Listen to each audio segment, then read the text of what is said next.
गुजरात दंगों के दौरान नरेंद्र मोदी की मुख्यमंत्री की भूमिका ने भयंकर विवाद खड़ा किया है, जिससे उनके राजनीतिक करियर पर गहरा प्रभाव पड़ा।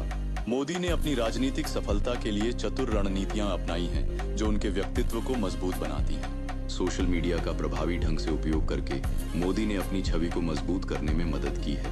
उनके कार्यकाल में प्रेस पर नियंत्रण और गलत सूचना का आरोप लगा है। वस्तु एवं सेवा कर जीएसटी के कार्यान्वयन के लिए उनकी नीति अलग अलग प्रतिक्रियाएं लाई हैं। 2016 में नोटबंदी के समय की उनकी नीति काफी विवादास्पद रही है। अक्सर उनकी राजनीति में हिंदुत्व का मुद्दा बड़ा स्थान रखता है।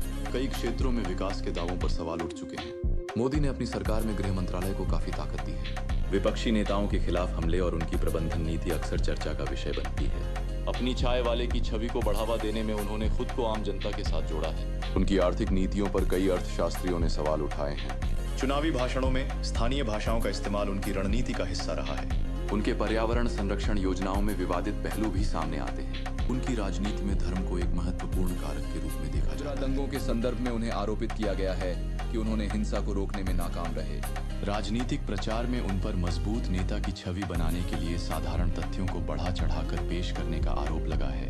कुछ रिपोर्टों में केंद्र सरकार की नीतियों के तहत इंटरनेट और मीडिया पर निगरानी के आरोप लगाए गए हैं। आलोचक कहते हैं कि मोदी सरकार के तहत विभिन्न संवैधानिक संस्थाएं कमजोर हुई हैं। 2016 में नोटबंदी के निर्णय की आलोचना की गई है, जिससे अर्थव्यवस्था में अस्थिरता आई है।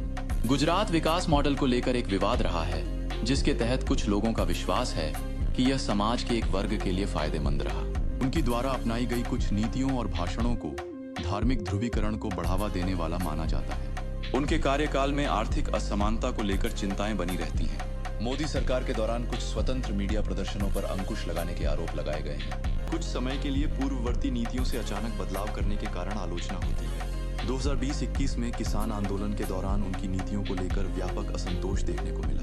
भारतीय जनता पार्टी, भाजपा और राष्ट्रीय स्वयंसेवक संघ (आरएसएस) के बीच घनिष्ठ रिश्ते को लेकर कई लोग चिंता व्यक्त करते हैं।